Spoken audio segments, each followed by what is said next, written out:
नमस्कार, मैं Ramesh Kumar Maurya, assistant professor of commerce, government TVPG college Korba से।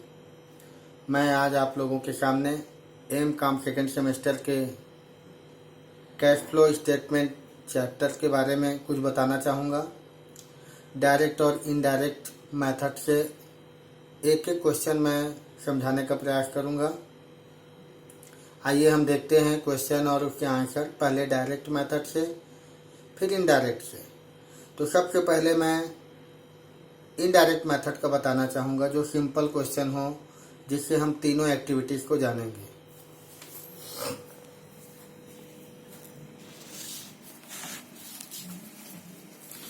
ये क्वेश्चन नंबर 10 शॉर्ट क्वेश्चन है, जिससे हमको cash flow statement find out करना है। ये क्वेश्चन आपके सामने है। इस क्वेश्चन में कैश फ्लो स्टेटमेंट बनाने को कहा गया है। ये डॉक्टर के.एल. गुप्ता की बुक का क्वेश्चन नंबर 10 है। क्वेश्चन में opening cash balance, closing cash balance दिया हुआ है, इंक्रीज इन क्रेडिटर दिया है, राइट साइड में decrease in debtors, fixed assets purchase, redemption preference share का और प्रॉफिट फॉर द ईयर। इस क्वेश्चन को देखने के बाद सीधा सीधा पता चल रहा है प्रॉफिट दिया है और डिक्रीज इंक्रीज करंट एसेट्स और लायबिलिटी दिया है।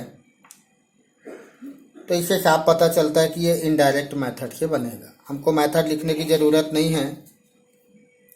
कैश फ्लो स्टेटमेंट हमने लिखा है, यहाँ पर आपके सामने है। और इसमें सबसे पहले कैश फ्लो स्टेटमेंट बनाने के लिए cash flow from operating activities बनाते हैं, जिसमें फर्स्ट नंबर पॉइंट होता है प्रॉफिट फॉर द ईयर। ये profit for the year question में क्लियर दिया है। ये शॉर्ट क्वेश्चन है। यदि प्रॉफिट फॉर द ईयर दिया ना हो तो 2 ईयर के प्रॉफिट का डिफरेंस लेते हैं। करेंट ईयर के प्रॉफिट में प्रीवियस ईयर के प्रॉफिट को माइनस करने के बाद आएगा। ये प्रॉफिट फॉर द ईयर है 18,000 रुपीज़। इसमें depreciation, loss on sale of assets, return of goodwill, return of patent, provision for tax, dividend paid ad होता है। लेकिन ऐसे कोई टर्म यहाँ पर है नहीं। तो करंट एसेट्स में यदि डिक्रीज होगा तो ऐड होगा, करंट एसेट्स में इंक्रीज होगा तो माइनस होगा, करंट लायबिलिटी में इंक्रीज होगा तो ऐड होगा, और करंट लायबिलिटी के डिक्रीज माइनस होंगे। तो हम प्लस माइनस ऐड लेस न लिखकर माइनस वाले टर्म को ब्रैकेट में लिख देंगे और प्लस वाला ऐड करने वाले टर्म को डायरेक्ट लिखेंगे। तो प्रॉफिट फॉर द ईयर में सबसे पहले अदर कोई एक्टिविटीज नहीं है इसमें, तो सीधा करेंट एसेट्स का डिक्रीज दिया है, जो कि ऐड होता है। तो डिक्रीज इन डेटर्स डायरेक्ट हम लिख सकते हैं। ये देखिए, decrease in debtors, decrease in debtors 17,000 का है। ये ऐड हो जाएगा, डायरेक्ट लिखेंगे। लायबिलिटी में यदि इंक्रीज हो तो ऐड होगा, करंट लायबिलिटी में डिक्रीज हो तो माइनस। लेकिन यहाँ पर increase in current liability I mean creditor दिया है, ये ऐड होगा 13,000। तीनों को हम ऐड करेंगे तो देख रहे हैं 48,000 आ रहा है और प्लस में आ रहा है, पॉजिटिव में। तो उसको लिखेंगे net cash from operating activities. यहाँ पर हमने लाइन खींचा, लेकिन लाइन खींचने के बाद अमाउंट के जो सेकेंड कॉलम है उसके थोड़ा लाइन के नीचे लिखेंगे। ये आया 48,000।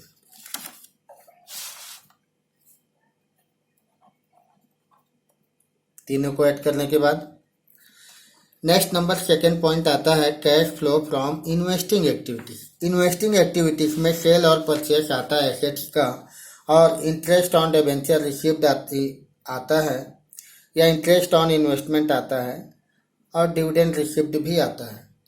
जनरली इन्वेस्टिंग एक्टिविटीज में सेल और परचेस फिक्स्ड एसेट्स के आते हैं।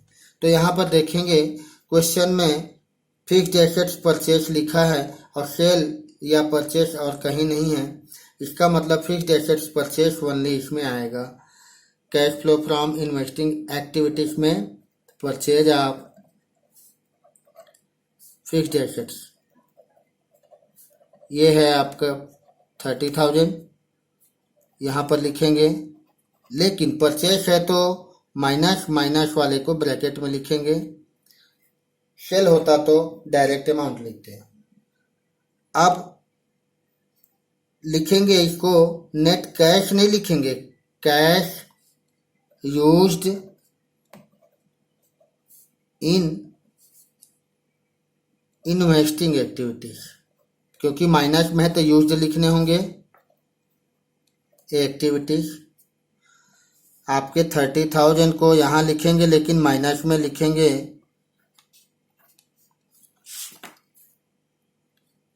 अब माइनस वाले को ब्रैकेट में लिखा जाएगा। फिर हम देख रहे हैं फाइनेंसिंग एक्टिविटीज आएगा। इसके बाद फाइनेंसिंग एक्टिविटीज में issue of share, issue of debenture, ये सब आएगा। प्रेफरेंस शेयर, इक्विटी शेयर के रिडेम्पशन को भी लिखा जाएगा। लेकिन हम क्वेश्चन में देख लें, ओपनिंग और क्लोजिंग कैश बैलेंस दिया हुआ है, उसका ट्रीटमेंट लास्ट में होगा। क्रेडिटर का हो चुका, डेटर का हो चुका, फिक्स्ड एसेट्स हो गया। रिडेम्पशन ऑफ प्रेफरेंस शेयर दिया है केवल 14,000 का, तो इशू ऑफ शेयर कैपिटल नहीं है। The redemption of preference shares ये है 14,000 का, डायरेक्ट ये 14,000 आपको लिखा जाएगा। लेकिन रिडेम्पशन है, पेमेंट है, इशू होता तो प्लस में आता, रिडेम्पशन है तो माइनस में, और इस माइनस का टोटल माइनस में ही आएगा 14,000। ये माइनस में आ रहा है तो इसको फिर लिखेंगे नेट या cash used in financing activities. यदि ये प्लस में आता तो हम लिखते हैं cash flow from financing activities. ये आपके ऑपरेटिंग एक्टिविटीज का कैलकुलेशन है, इन्वेस्टिंग एक्टिविटीज का है, ये फाइनेंसिंग एक्टिविटीज का। तीनों को एडजस्ट करेंगे, प्लस माइनस करेंगे तो 30,000 माइनस में है, 14,000 माइनस में है, तो दोनों को ऐड करेंगे 44,000 होगा माइनस, और 48 प्लस में है। 48 में 44 माइनस होगा तो 4,000 प्लस में ही आएगा। हम माइनस करेंगे 48 में 30 और 14 तो 4,000 प्लस में ही आएगा। और इसमें कैश का ओपनिंग बैलेंस ऐड करते हैं, तो आइए देखते हैं पहले कैश का ओपनिंग बैलेंस कितना है। ये है 15,000 और क्लोजिंग 19 आना चाहिए। कैश बैलेंस क्लोजिंग ही आना चाहिए, तभी आपके आंसर टैली होंगे। ओपनिंग कैश है 15,000, ये 15,000 ओपनिंग कैश लिख दिए। ओपनिंग कैश में ये जो कैश आया है प्लस में आया है, इसको कहेंगे net increase in cash balance.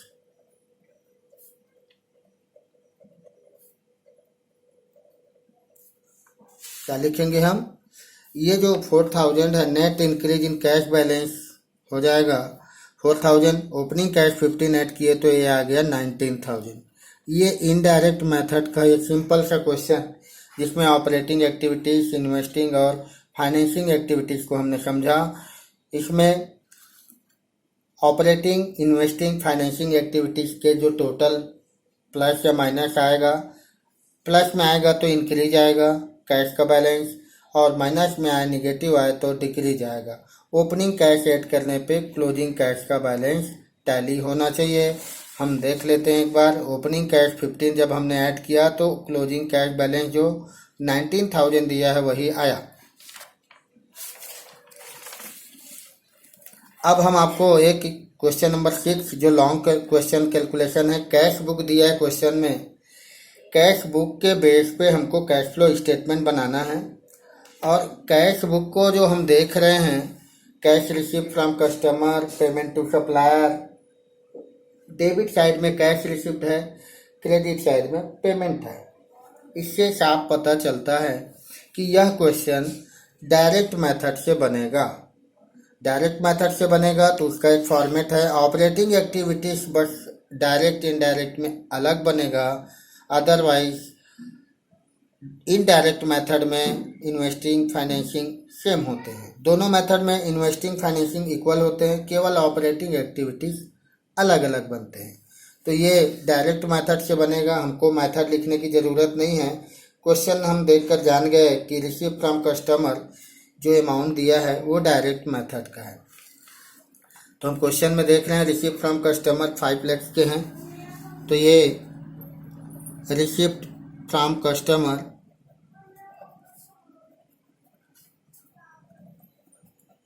ये प्लस में रहेगा, ये 5 लाख के हैं हमने लिखा, और कोई टर्म नहीं आएगा कैश रिसीव में। पेमेंट टू सप्लायर आएगा जो कि कैश बुक के क्रेडिट में दिया हुआ है, ये आपका पेमेंट टू सप्लायर। तो ये जो पेमेंट टू सप्लायर है 4 लाख है, लेकिन पेमेंट तो करेंगे तो हमसे कैश जाएगा, इसलिए इसको माइनस में पेमेंट है। तो अब अदर कोई एक्सपेंडिचर हो उसको माइनस कर देंगे। तो हम देखेंगे पेमेंट टू सप्लायर परचेस है मशीन का, ये तो इन्वेस्टिंग में जाएगा, परचेस फर्नीचर इन्वेस्टिंग में जाएगा। वेजेस एंड सैलरी एक्सपेंसेज है, ये पेमेंट है, वेजेस एंड सैलरी 30,000 ये माइनस में आएगा।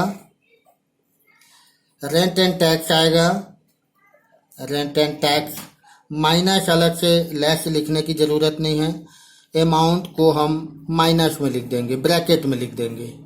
इनकम टैक्स भी ऑपरेटिंग एक्टिविटीज़ में माइनस होता है, डायरेक्ट इनडायरेक्ट दोनों मेथड में ये लेस होता है, तो माइनस को हम इस तरह से ऐसा लिख देंगे ब्रैकेट।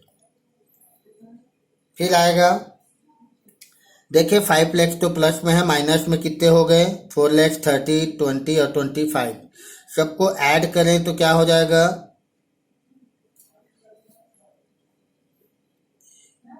5 में 4 लाख माइनस किए 1 लाख बचा, प्लस में 1 लाख में 30, 20, 50 माइनस किए 50 बचा, 15, 25 माइनस किए तो 25,000 कैश प्लस में आया, जिसको हम 25,000 प्लस में लिखेंगे। और प्लस में यदि आता है तो हम उसको लिखते हैं net cash from operating activities, minus में आता तो कैश यूज्ड लिखते हैं।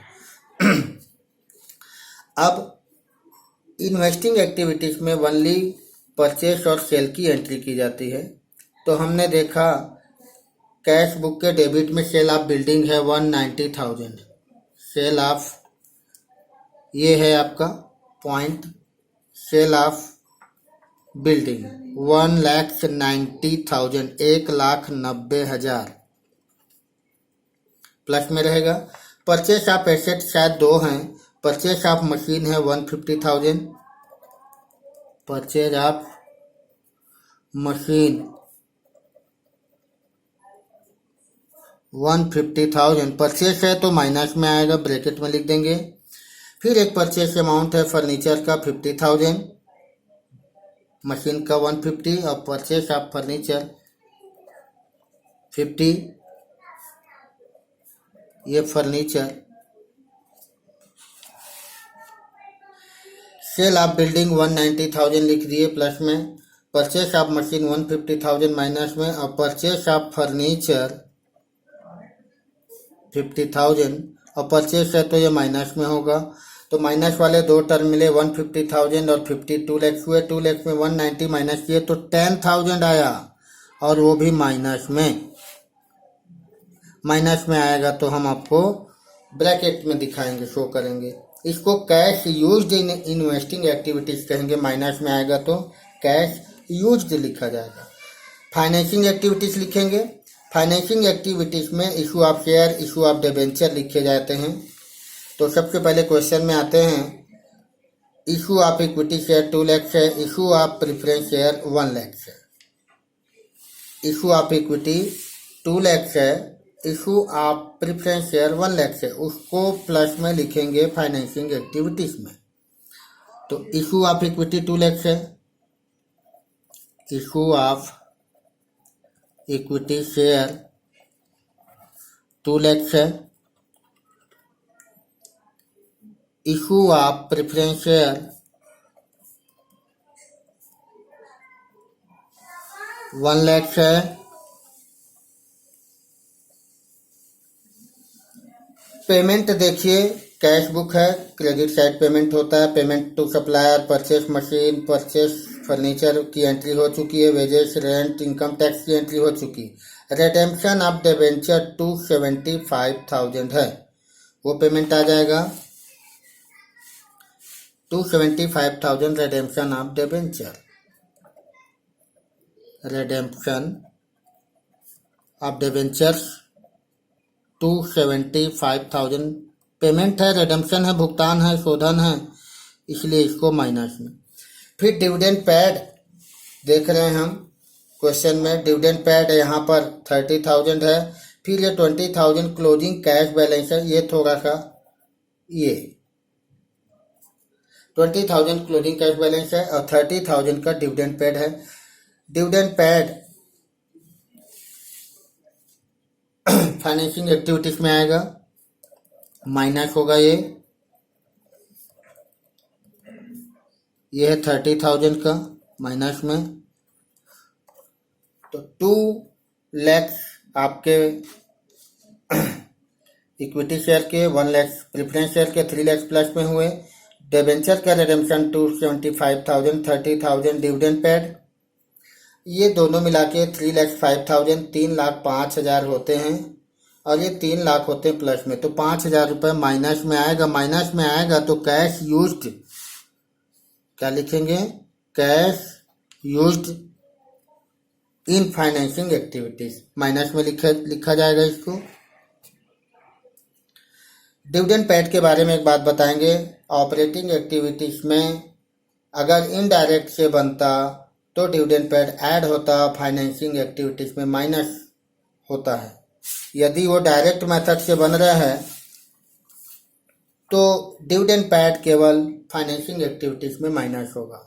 अब हम तीनों को ऐड करेंगे, आपके सामने 25,000 प्लस में दिख रहा है, 10,000 आपके माइनस में और 5,000 भी माइनस में, 10 और 5 15, तो ये 25,000 से प्लस से 15,000 माइनस होगा तो कितना आएगा, ये 10,000 प्लस में,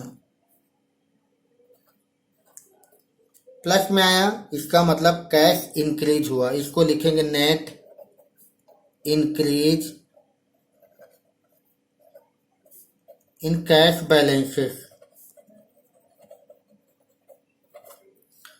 इसमें ओपनिंग कैश ऐड कर देंगे, cash balances at the beginning of the year.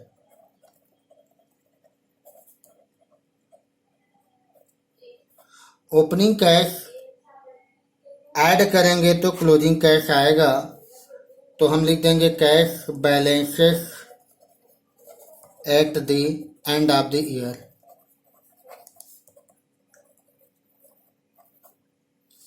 ये है आपका ओपनिंग कैश। देखते हैं क्वेश्चन में, आप देख रहे हैं ओपनिंग कैश यहाँ पर 10,000 है और ये क्लोजिंग कैश है 20,000।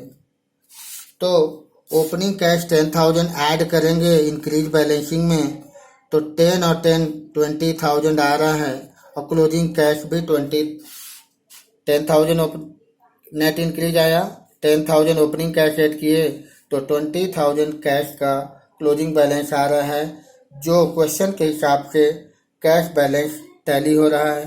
इस तरह से ये क्वेश्चन समाप्त होता है। ये cash flow statement direct method से सॉल्व करके बताया गया।